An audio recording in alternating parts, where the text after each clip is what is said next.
politics from the corridors of power. You're watching BBC Parliament on BBC Two.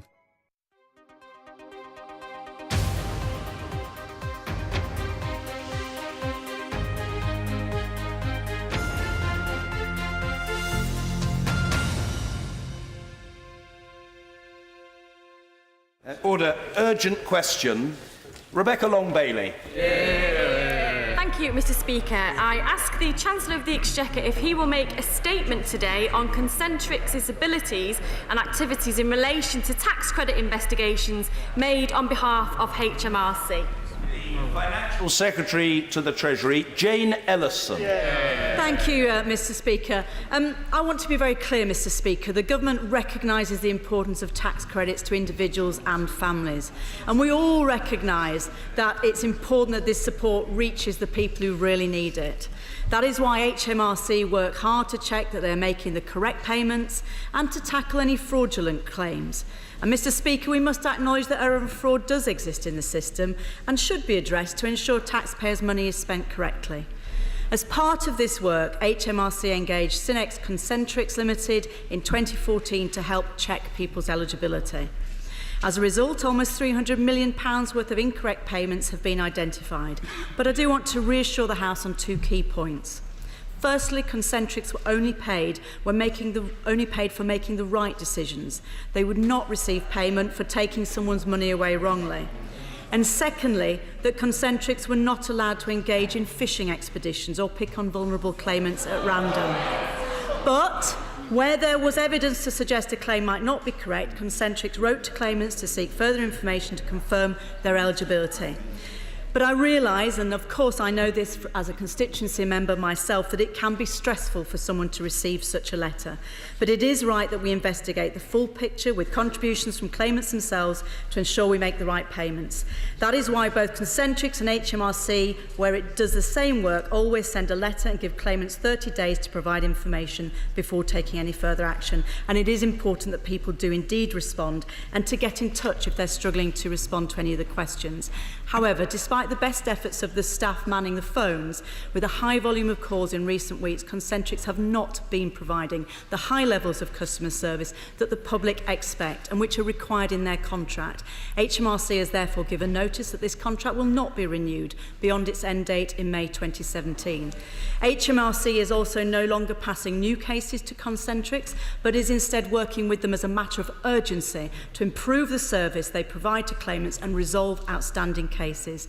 I can confirm to the House that 150 HMRC staff have been redeployed with immediate effect to help them resolve any issues people are having with their claims as quickly as possible. And Mr. Speaker, I realise that colleagues on all sides of the House are concerned to get difficult cases resolved and assist vulnerable constituents appropriately. So in addition to the additional resources I've already referred to, I've arranged a members' drop-in in Room B, 1 Parliament Street between 9:30 and 11 tomorrow, at which HMRC officials will be available to offer guidance to colleagues, should that be helpful. Rebecca Long-Bailey. Thank you, Mr. Speaker, and I thank the Minister for her reply. Now, many honourable members across the House have been contacted, as she has, by distressed and anxious constituents, often hard-working individuals who've had their tax credits cut unfairly, pushing them, in many cases, into extreme hardship. Now, whilst we on this side certainly welcome that HMRC has finally taken action in announcing that the Concentrix contract will not be renewed, it's most regrettable that the government has only done this when events have been dramatically exposed by the media and indeed my honourable friends, the members for Sheffield Heeley and Birkenhead. Now, it remains the case that Synex Concentrix will be carrying out these services for another 8 months. There is a risk, therefore, that without radical amendments to the contract itself, service failures will continue. Most concerning is that the payment model arguably creates a conflict of interest, as noted by the Social Security Advisory Committee. So can the Minister therefore confirm what arrangements she will make to urgently revise the contract to preserve justice for the claimants? Furthermore, as she stated, I understand that HMRC will redeploy 150 staff so that claimants can get through to advisors and resolve their claims. Can the Minister confirm how the government will monitor this going forward? And finally, will the Government now commit to an official investigation into Concentrix's conduct since it was awarded the contract in 2014, so that we can determine how this situation was allowed to arise? And one final point, Mr. Speaker, has the Minister given any consideration to the real prospect of bringing this service back in-house? Well, Mr. Speaker, I'll look to answer those questions. It is worth making the comment, I think, that this is a very complicated system that this government and its predecessor government indeed inherited. And it is the case that, long term, the right answer is to replace tax credits, as is our intention, because it is an unnecessarily complex system that we were bequeathed. But we must make it work whilst it is in operation, and that is now the focus of our activities. With regard to the contract and the decision that HMRC have taken, I do want to sort of reassure the House that monitoring has been taking place on a regular basis throughout the contract, and indeed HMRC have worked closely with Concentrix. But it is the case, as is documented, that in recent weeks performance has not been right, and clearly that has been something that we have noted and which we're now taking action on. With regard to the contract going forward, as I think I mentioned in my statement, Concentrix will be focusing on resolving outstanding claims, not opening new ones. So in other words, the ones that are already open, they will be looking to deal with in an orderly and appropriate manner. And HMRC will putting additional resource. In particular, I've asked them to focus on those difficult cases that we've obviously heard some high-profile examples of in recent days, and to make sure that we get those resolved in the quickest possible time to ensure that vulnerable constituents of all of ours are helped and supported. So that is the key focus going forward. I don't think there's any need to go into inquiries, etc., etc. We have a contract. It is monitored on a regular basis. It is not going to be renewed when it comes to an end in May next year. And the focus, I think, for all of us, and particularly for me and for HMRC in the coming days and weeks, is in making sure that we get the outstanding cases resolved, and particularly the most vulnerable, and that we make sure people have the money to which they are correctly entitled. Sir Desmond Swain. Speaker, I've got cases of women who have had their tax credits stopped because they've been told that they're living with a man of whom they have never heard, or indeed the tenant of the property prior to them having occupied it. They've had their benefits withdrawn. I'm not sure that I need advice tomorrow morning in 1 Parliament Street when, incidentally, the House is sitting. What we need to know is how quickly these cases can be reviewed. No, I quite understand the point my right honourable friend makes, and indeed the drop-in is there as a facility should members wish to use it, but it isn't an alternative to the HMRC lines that are already in place. We clearly, would encourage anyone to call the HMRC number on letters they've received. We are putting significant additional resource with immediate effect onto all those helplines to make sure that we can resolve that. And I am reassured, and I will be obviously talking to HMRC consistently on this fact, that when we, as soon as we can resolve the case, the facts of a case, we can get money into people's account in a matter of a short number of days. Stuart Hosey. Speaker, I'm delighted that the Concentrix contract is not to be renewed. That will come as some comfort, at least to those who have been affected by their activity. However, this contract was designed to save £1 billion in fraud and overpayment. The Minister tells us some £300 million has been saved. How much of the so-called savings were as a result of false accusations by Concentrix against tax credit recipients? And if there were somewhere between 120 and perhaps many thousands of people affected, why was this contract not cancelled sooner? The cost of the contract also is reputed to be some £75 million. How much does the government intend to claw back to directly compensate those who've been affected? Now, the Minister tells us, and I'm pleased, that HMRC civil servants have now been drafted in to clean up the mess. How much will that cost the taxpayer in additional pay? And will the government be seeking payment from Concentrix to fund that remedial action? Here, absolutely.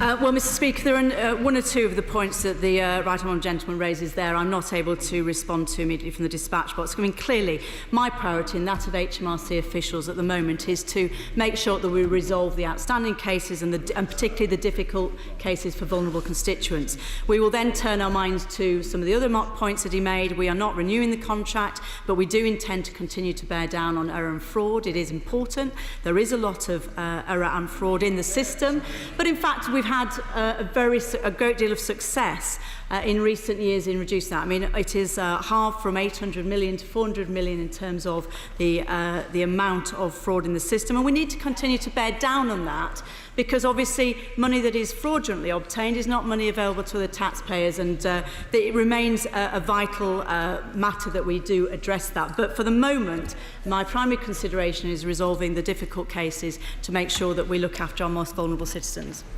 Stephen McPartland.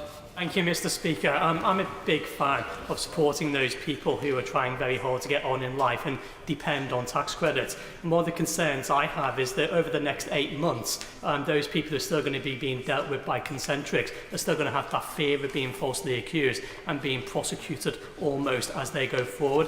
What reassurance can the Minister give that those people are going to be looked after, and our HMRC going to carry on with the contract going forward, or are they going to issue it for new tender? Well, Mr Speaker, I've laid out the arrangements that we're putting in place. The contract ends next spring, and in the meantime, HMRC will be supporting Concentrix around the outstanding cases, in particular looking at more complex cases, looking at supporting back office functions, while Concentrix staff focus on resolving already open cases. I think it is important to put a bit of perspective around this. There are a lot of claims that have been correctly identified as either erroneous or fraudulent, which Concentrix have assisted the government and indeed the taxpayer in identifying. And so I think it is important that we keep this in perspective, but HMRC has made clear its operational intention to not continue the contract beyond the spring. Louise Haigh.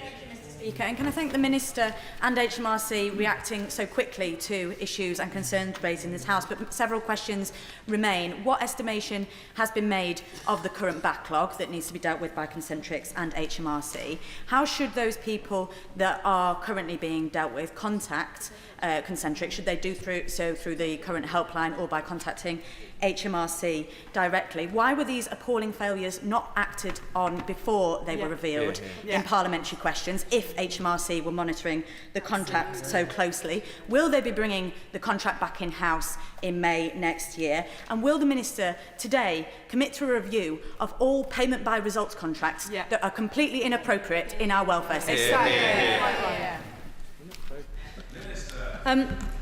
Well, I'm aware that the Honourable Lady has obviously been very active in this and asked a number of parliamentary questions and has shown considerable interest in this issue. I think just with regard to performance, it is important to note, the figures, the sort of performance does support this, that actually it is in recent weeks in particular that performance has been not acceptable. It has, it is not a case that this has been something that has been an acute problem for a considerable length of time, but it is the case that performance has not been acceptable in recent weeks. So I just want to sort of make that point. With regard to who people should contact the number that is on the letters that they have received. And I'm aware of the problems of getting through to the phones in recent weeks.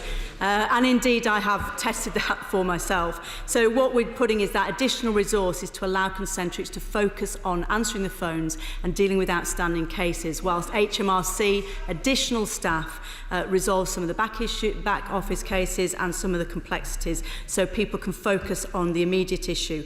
In terms of mandatory considerations, I mean, obviously some more are coming in, but we think there are around 2,500 in the system at the moment left to be dealt with. We do expect more to come in because it is that time of year after people who haven't supplied additional information as requested obviously have seen their tax credits potentially stopped. And we do feel that with the additional resource, we can resolve that very quickly, and that's obviously my focus. Bob Blackman. Thank you, Mr Speaker. Can my honourable friend clarify for the House?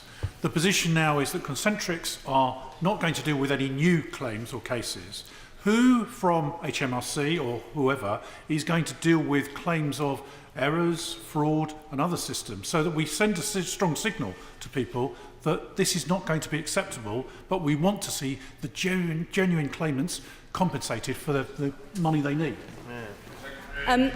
Well, I can reassure my honourable friend that it's always been the case that both Concentrix and HMRC were pursuing matters of error and fraud. So this wasn't the case that only Concentrix was doing that. So obviously HMRC will continue to pursue cases of error and fraud.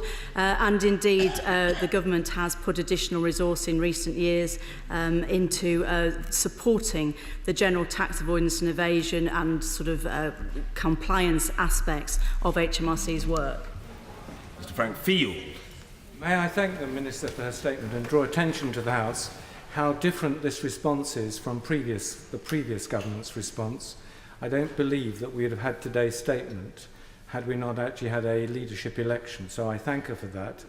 And likewise, might she pass on her thanks to her colleague for the immediate action she took on the report that I submitted on Hermes, where the Revenue have also been asked to investigate their unlawful use of self-employment. The two questions that I would like to ask, the worries about this contract is that they appear for some people to be cutting benefit and asking questions afterwards. And there's no mechanism by which MPs have got a hotline to actually try and sort those issues out.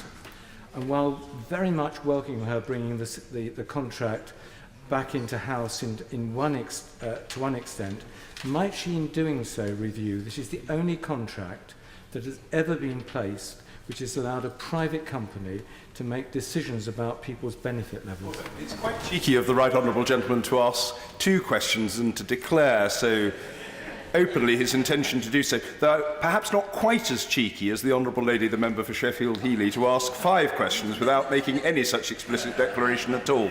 The Financial Secretary. Mr. Speaker, I thank the Right Honourable Member for Birkenhead for his comments around the fact that it is priority to resolve issues of this nature.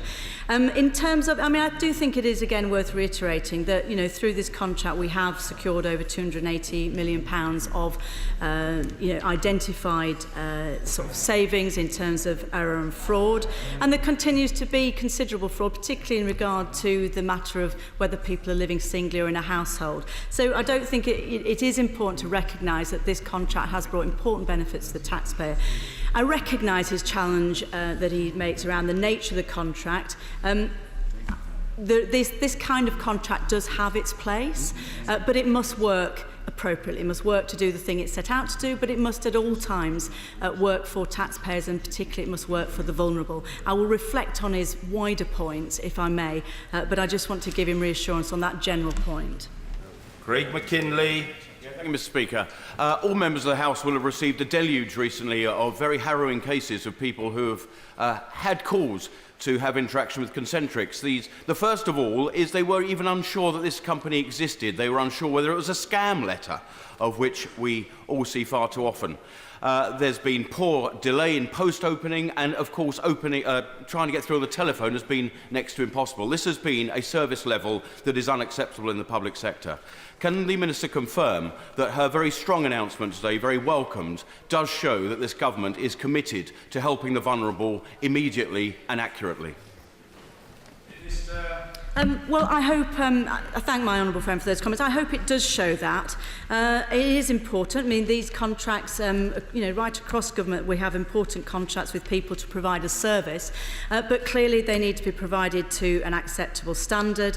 This is obviously a decision not to renew this contract, and in doing that, HMRC have clearly taken into account operational performance issues. As I say, I think the focus for all of us, for ministers, for HMRC, I know for individual members acting in their constituency capacities, to make sure that our most vulnerable constituents are supported as soon as possible, to make sure that money to which they are correctly entitled hits their bank account and they don't have the stress of wondering where that money is going to come from.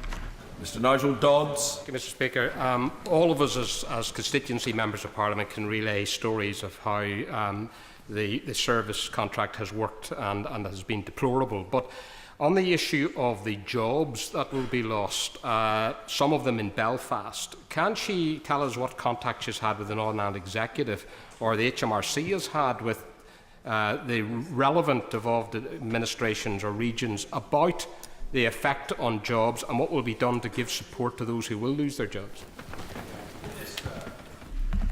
Well, I think it's important to note that we're not, the decision has been taken by HMRC not to renew the contract. So to that extent, the decision for a private company like Concentrix as to what they do beyond that point is clearly a matter for them.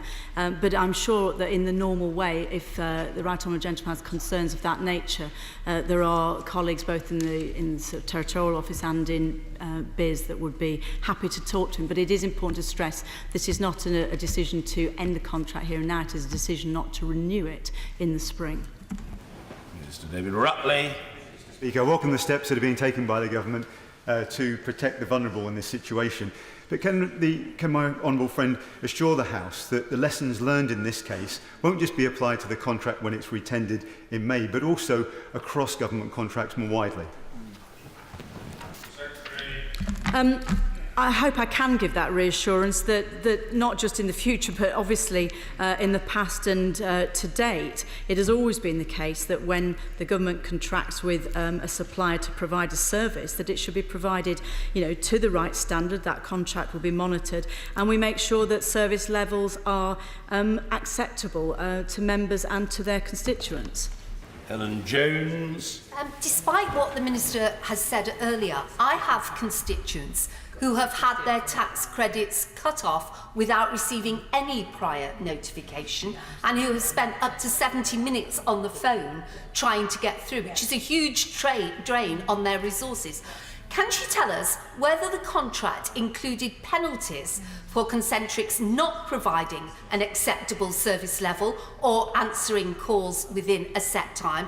And if not, who will take the responsibility for negotiating such a flawed contract? Well, clearly waiting 70 minutes to have a call answered is not acceptable, and I can imagine the distress that would cause somebody who is trying to get through. With regard to the point she makes about the contract, Mr Speaker, if you'll forgive me, I'm going to write, if the Honourable Lady would let me, I'm going to write to her about that. I don't have that detail to hand, and I also need to assess whether what we can say in terms of commercial confidentiality. But if I can give her the answers that she seeks, I will do so, but I will write to her if that's acceptable. Robert Jenrick.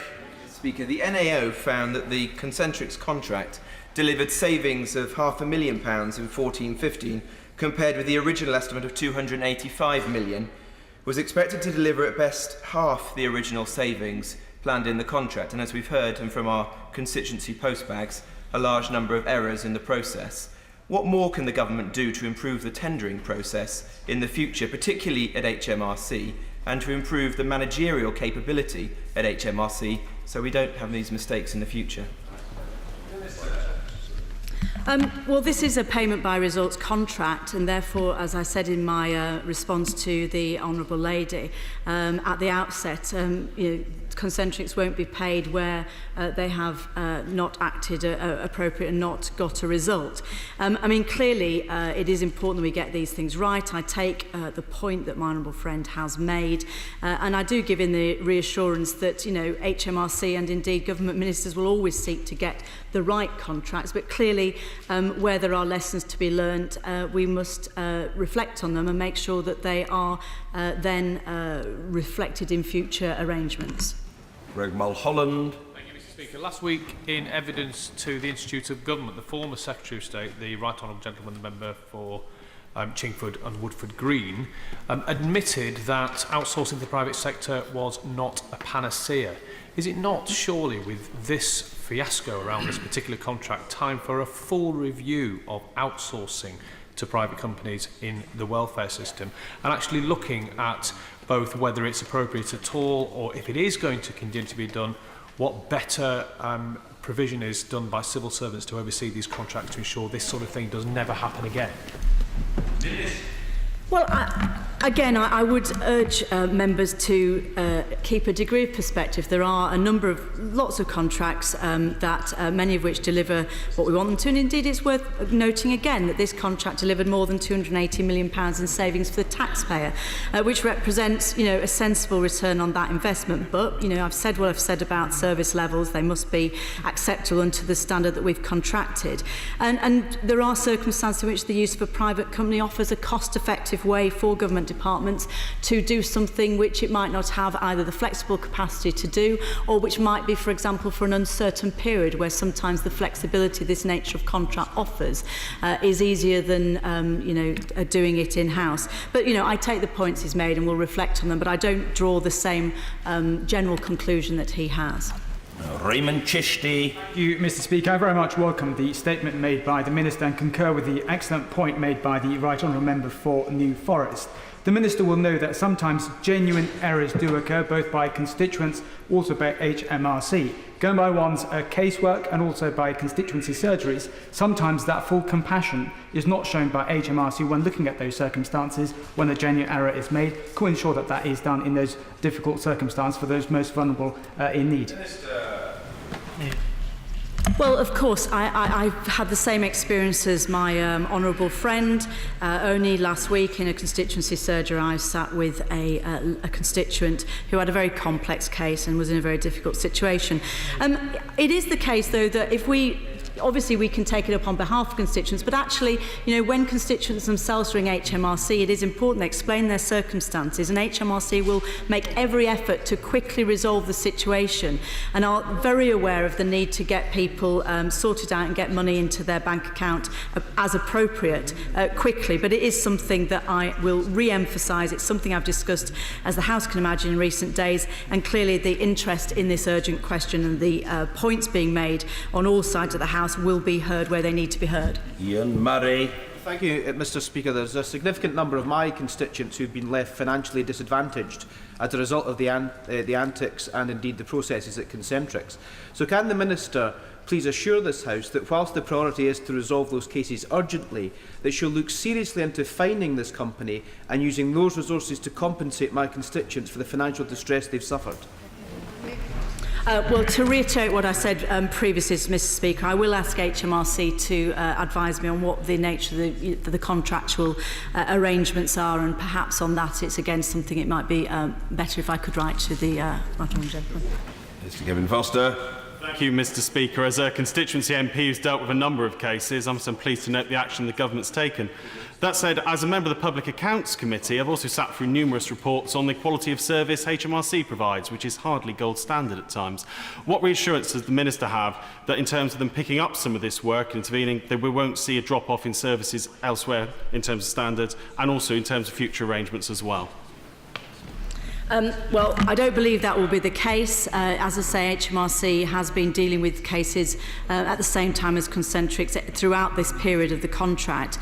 I've been assured that the 150 additional staff deployed with immediate effect are going to be focused on this, and I have no reason to believe that any other services will suffer. And clearly, his point is well made and will be re-emphasised to HMRC. Alison Thewlis. Thank you, Mr. Speaker. I'm glad to hear that the Concentrix contract is ending, but as the Minister mentioned, they still will be dealing with ongoing casework. Could she personally intervene to help the constituent of mine who had been plunged into £1,300 worth of debt through the incompetence of Concentrix, and they also failed to process his annual review, and they refused to acknowledge any of my correspondence? Will she take up this case, please? Of course, if any member wishes to write to me, I will ask HMRC to look at it as a matter of priority. There is an opportunity, she may not be around tomorrow morning, but if she wanted to come, or if any other member wants to bring a similar sort of complex case tomorrow to the drop-in, HMRC officials will be available. But if she'd like to write to me, of course, I'll look at it. Jim Cunningham. Thank you very much, Mr. Speaker. I first raised this issue in actual fact last January. It's taken about 8 months to get to this situation. And that was about a family who over the Christmas period didn't have any income, and it had been going on for weeks. Why does it take the BBC's programme 2 days running to bring ministers to this dispatch box? On Monday, a member of my staff was given the runaround between HLC and Centrex on the basis that nobody would take responsibility. My constituents have spent hours on this. I think that to involve the private sector in a sensitive, humane issue like this does not work. Well, I'm sorry to hear that the honourable gentleman had that difficult experience. I mean, I can't agree with his general point about that there's no role for the private sector in this regard. I refer again to the amount of money that's been saved to the taxpayer. There is a lot of error and fraud in the system, and it is important that we bear down on this, because clearly, that money we don't want money going to people for whom it's not appropriate. And in particular, this issue around the nature of people's households.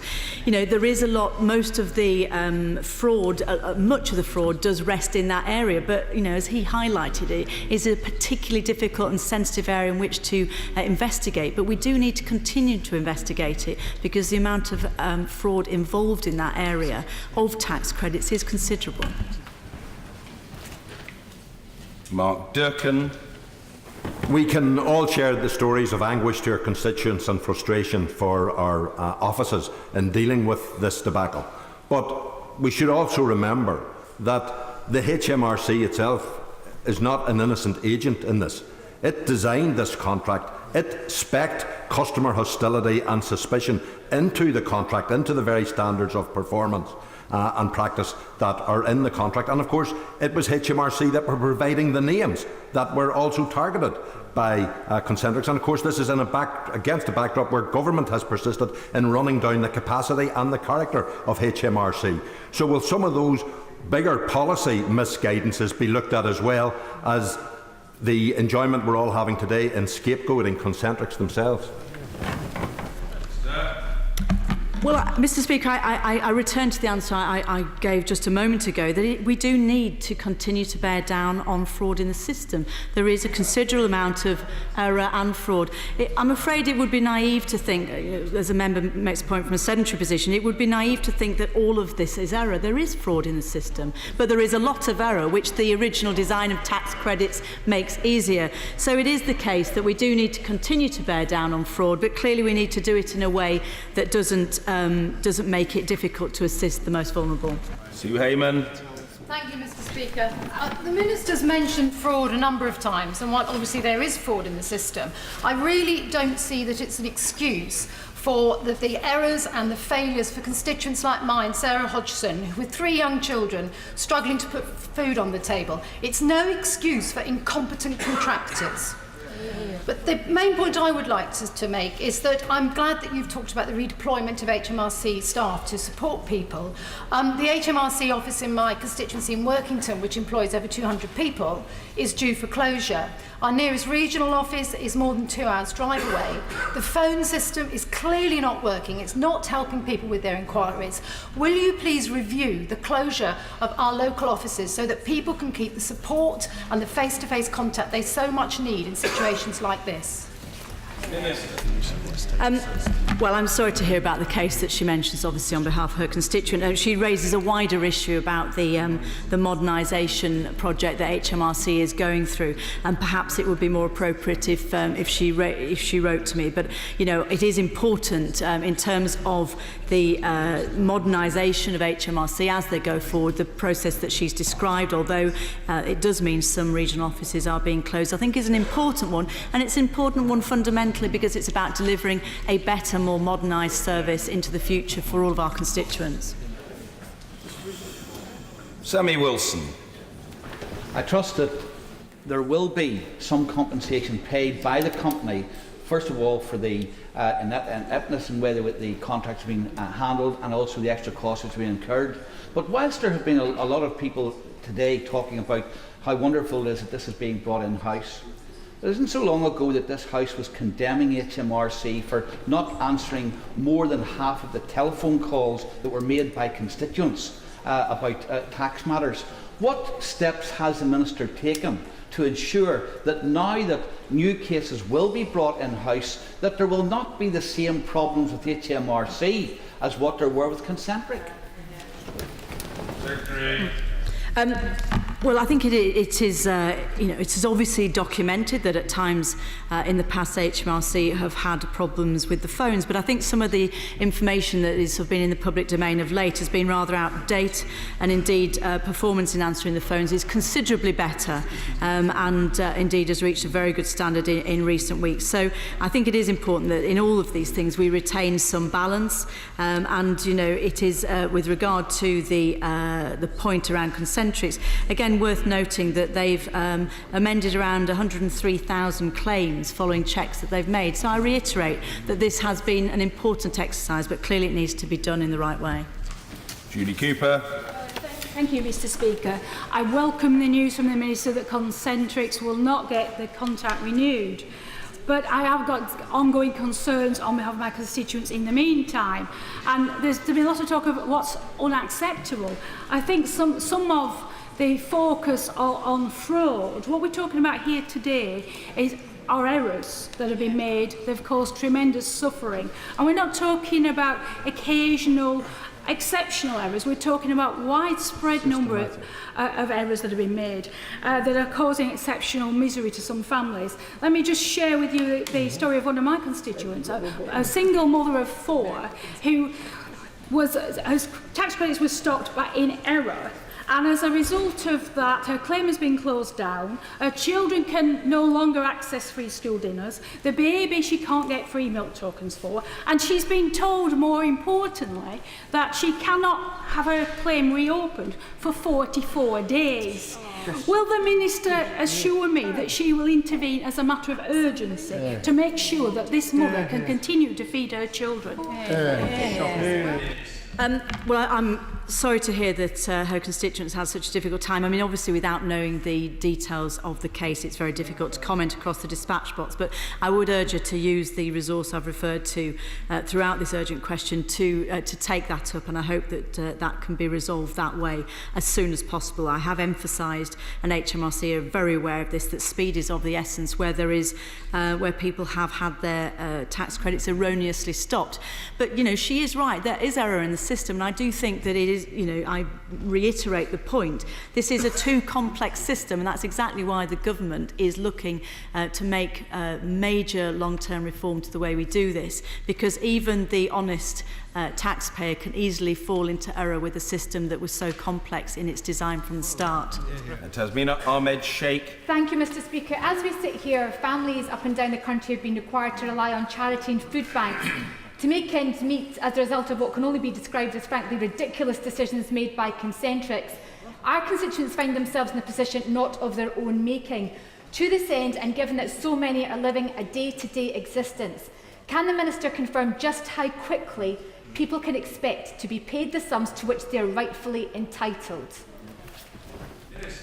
The HMRC, at the point at which the issue is resolved in terms of we get the facts of the case correct, and that's really important that we get that, we do that quickly. At the point when we've done that, and that might be in the course of just one phone call, I'm assured, and this is what I expect to see, that within a matter of around 4 working days, no longer, we would get money into people's accounts. So this is a matter of days. It certainly shouldn't be weeks, but obviously we need to establish the facts in each instance in that. And, just again, I think, Mr. Speaker, worth saying, just for the sake of the House having some sense of the perspective on this, last year only 1.6% of customers asked for a review of the decision following a check. Now, obviously, that's quite a large number of people, given that a large number of people are being checked, but nevertheless, it would be wrong to think that this was, a huge proportion of the cases, but it is important we get those ones right, and as I say, we look to pay people within days, as soon as we've established the facts of the case. Diana Johnson. The Minister says that HMRC is supporting Concentrix in performing their contract up until it ending next year. So I just wondered, what is the cost to the public purse of that support that's being provided? And is that recoverable from Concentrix?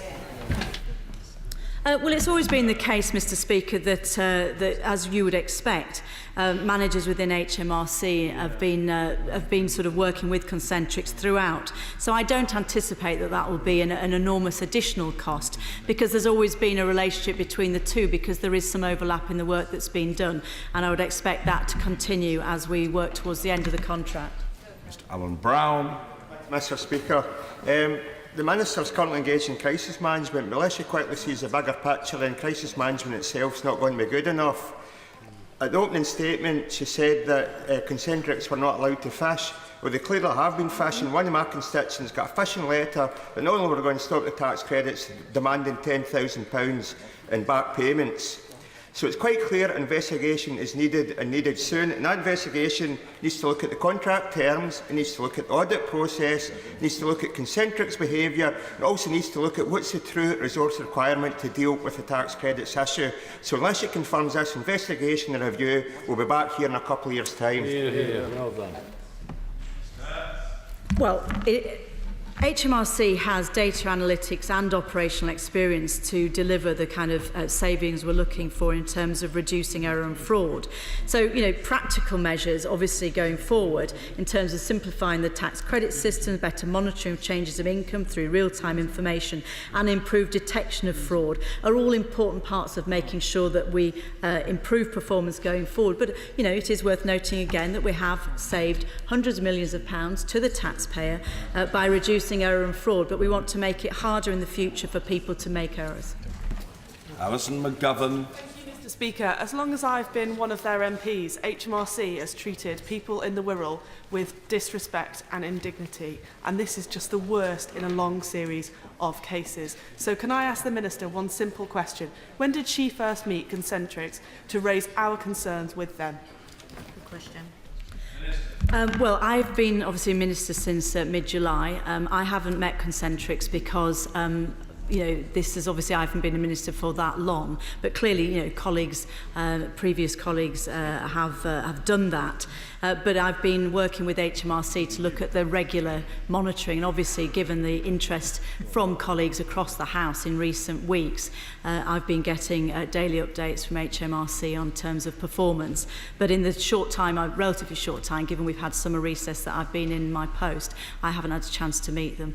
But in terms of her general point, I'm sure HMRC would be very disappointed to hear what she says, but I'm sure that they would want to reflect on her words. Carol Monaghan. Thank you, Mr Speaker. One of the issues that's been reported by my constituents is the requirement to send all the documentation by registered post, which costs over £13. And this is money that they can ill afford when they're living on the breadline. So will the Secretary of State look urgently at alternative methods of providing any documentation in the 8 months that Concentrics continue to have this contract? Well, I will certainly ask that question, of course. I can't give any assurance as to whether it is possible to alter that in the contract, the time the contract has left to run. But she highlights, the Honourable Lady highlights an important point about where we go in the future with these sorts of systems, and it just highlights the fact that the more we can make these things digital and make them really easy for people to get right, the more likely we are to avoid these sorts of unhappy situations. Mr Gavin Robinson. Thank you very much, Mr Speaker. The Financial Secretary should know that I tabled 5 questions on this issue on Monday, and I'm well alive to the issues that many colleagues have raised this afternoon. But with 1,800 people in Belfast employed by Concentrics, with Concentrics redeveloping onto one location in the city of Belfast, could I ask the Financial Secretary to reflect how appalling it was that members of staff, many of whom are my constituents, found out this news last night by a tweet from the BBC, as opposed to any communication from Concentrics or indeed any statement to this House? Well, as I've said a number of times, the contract is not going to be renewed. It hasn't been terminated. And to that extent, the consideration of whether any contract is renewed is something that takes place in the normal course of events. But the Honourable Gentleman does give me an opportunity to place on record my thanks to the many, many Concentric staff who are working hard to do their job and to resolve. And it is important whenever, at the same time as we shine a light on areas where performance is unacceptable, it's also really important that we take the chance to reflect that many people are working hard to do their job as well as possible and provide a good level of service. And indeed, many people are succeeding in that regard. Owen Thompson. Thank you, Mr Speaker. I know the Minister said she sees no need for an inquiry, but I know many colleagues in the Chamber today, and certainly constituents, of ours would all very much disagree with that position. My question would be, how can we learn the lessons to ensure that these practices employed by Concentrics don't ever come to light again if we don't look into the practices that we carried out through some form of investigation or inquiry? Well, I think it's right that in the normal course of events, we would always look to, in looking to how we arrange things in the future, to reflect on what we can learn from things that have already happened. And that would be something that you do through a normal process of review and sort of consideration. And we'll just have to agree to differ with regard to the issue of whether an inquiry is needed. Christina Rees. Mr. Speaker, I've been contacted by so many distressed women in my Neath constituency about how awful Concentrics is. Some Concentrics advisors have suggested to mums who are only really desperately trying to renew their tax credits to get payday loans to feed their children whilst the claim is processed. There's a group being formed called Concentric Mums with over 5,000 members. And on this group, mothers share their horror stories. I'll just give you a couple. I think one. Nice. One it is, Mr. Speaker. I fear the honourable lady has caught what might be called the Burnley condition.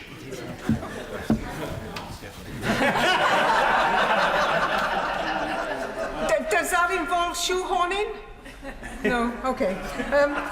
One mum hadn't eaten for 3 days so that she could feed her children. This is sickening and should be stopped. Should have been stopped a long time ago. Well, I'm aware of the Facebook group that she mentions, and I'm clearly aware of some of the nature of the cases that are documented there. And to perhaps end, I think, where I began, Mr. Speaker, that's exactly why we're deploying additional resource to make sure that we can deal with the most difficult cases where people are vulnerable in the quickest time possible. And that will be my focus and that of HMRC in the coming days. Order.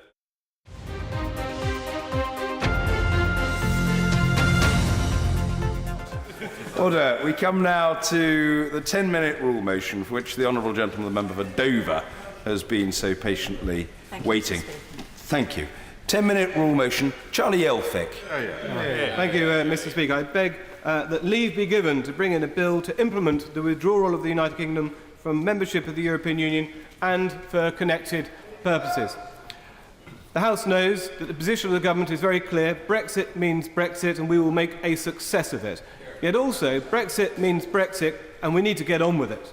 And I think it's very important that we understand and agree and endorse the position that the matter of Article 50 is a matter for the Prime Minister alone. She has the mandate of the masses given to her or the Prime Minister and to the government on June the 23rd, and it is right that she invoke it.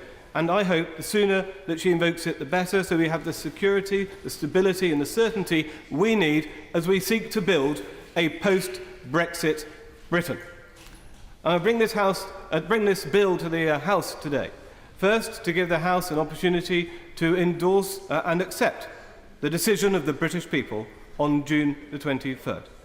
Second, to talk about the red lines that the British people clearly have in terms of what Brexit will look like. And third, a kind of vision that we can have for the post-Brexit Britain that we will build.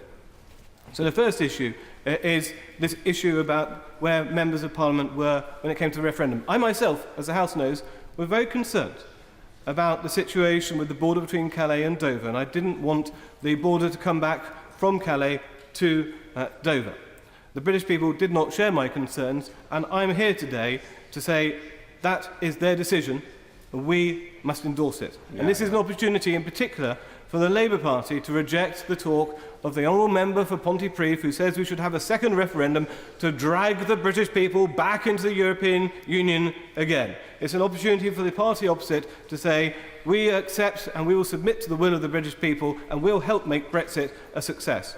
And I say to the SNP as well, who don't seem to like the result of any referendum that is held in these aisles at all.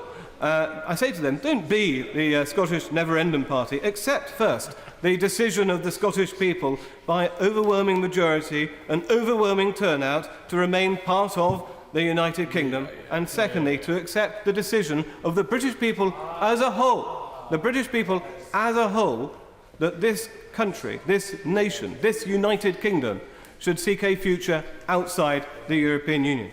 And I would say to them that it would be wrong to think that if at first you don't succeed, vote again should be their motto. That would be the wrong approach to take. Turning to the red lines of the British people, it is very clear that the British people are deeply concerned about the level of uncontrolled EU immigration. And they have been told and pledged in manifestos that the number would be brought down of net migration to tens of thousands. Last year, it was 330,000. And they're very concerned, people in Dover tell me on a regular basis, very concerned about the downward pressure this makes on their wages. And those concerns have been underlined and proved right by important research by the Resolution Foundation, which showed that on average this mass migration that we've had has caused wages to be about £450 lower for the hard-working classes of Britain. And indeed, the Resolution Foundation found that if we did in fact succeed in bringing migration down to the tens of thousands, that in fact they would have a pay rise. And there is work by the OECD published in 2014 that underlines that mass migration does not benefit and has not benefited the people of Britain or across the world in general. It does not have an economic good and work for the British people in their daily lives. So that red line is really crystal clear. We must end uncontrolled EU immigration. The second red line, which also is underlined by Lord Ashcroft's poll recently published, is very clear that people do not want to have billions for Brussels. That has got to end. We cannot have any kind of Brexit deal that includes handing over billions to Brussels. Instead, that money should be spent here at home and invested in Britain. And my constituents say, actually, we need to have a renaissance for the towns and regions of Britain, and we need to use that money wisely. Which brings me to the final point which I want to make in this bill, and the most important point. What is the kind of post-Brexit Britain that we are going to build? What is this country going to look like?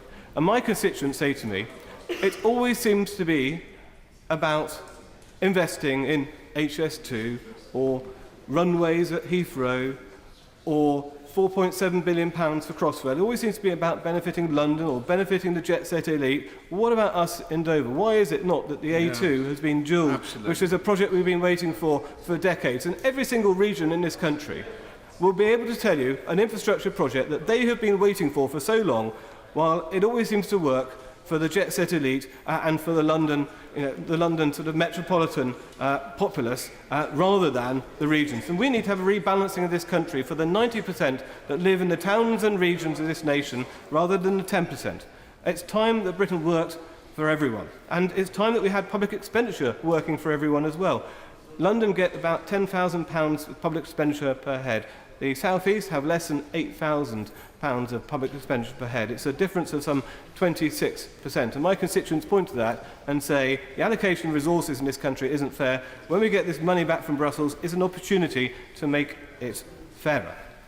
And then it comes down to this issue of who does Britain work for? Who do my constituents and the constituents of the towns and regions of this nation, who do they feel Britain works for? They feel it too often works for the Philip Greens of this world, for the privileged few, rather than the hard-working class kids of Dover and Deal and Doncaster and Darlington. And they think that that needs to change. First, big business need to have a change of culture. We all know about how Apple have been gaming the tax system and paying hardly any tax in this country. They are a bad apple.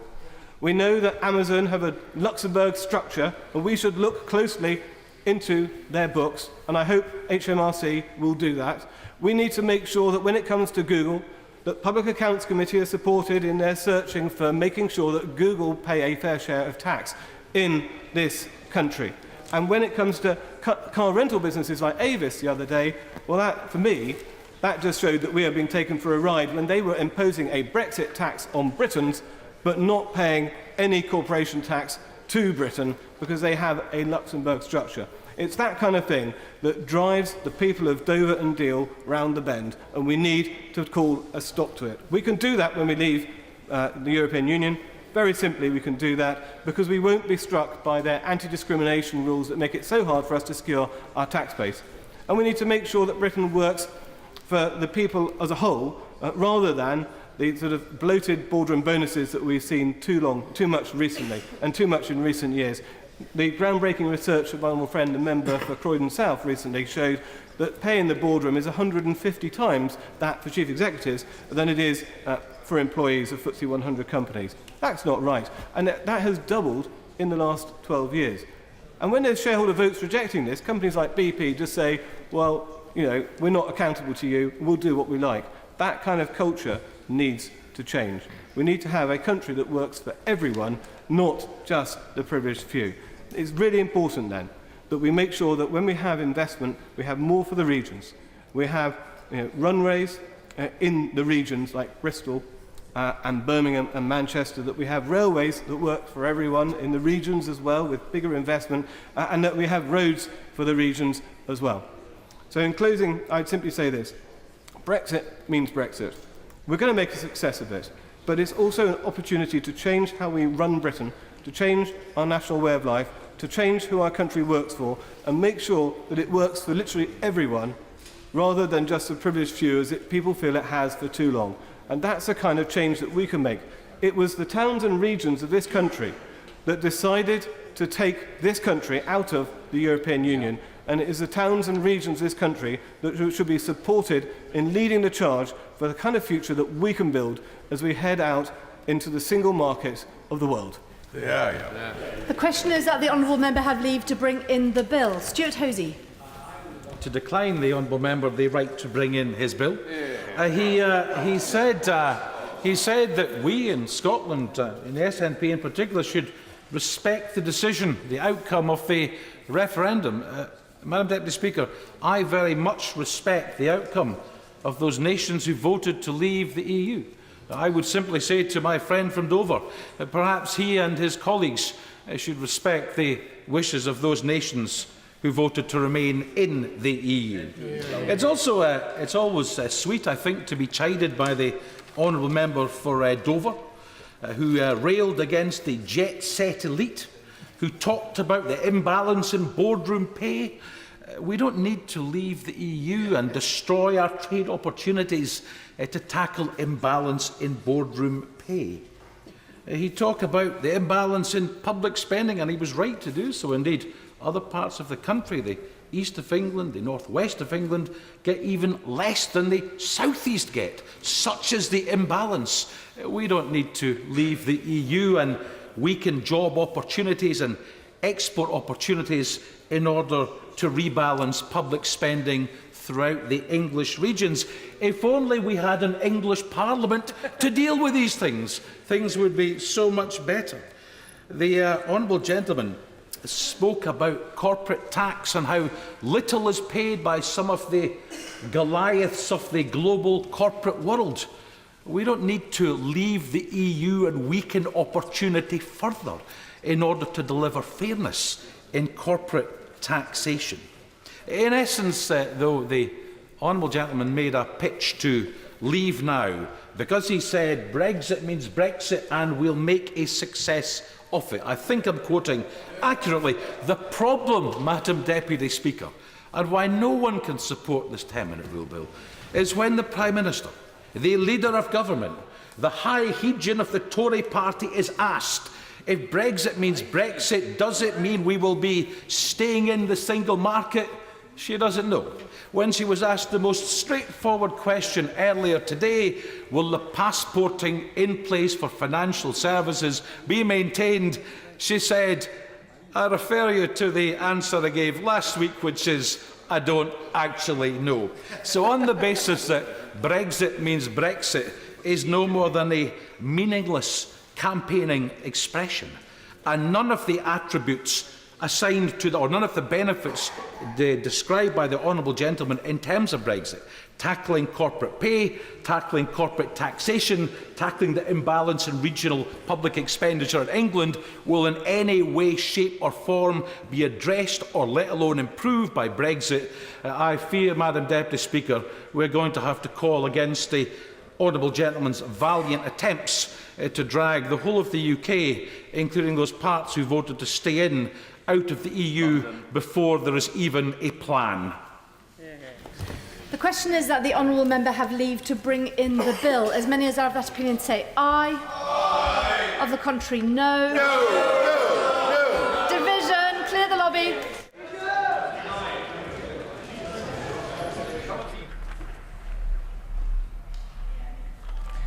The ayes to the right, 50. The noes to the left, 179. Will read. The ayes to the right, 50. The noes to the left, 179. The noes have it, the noes have it. Unlock.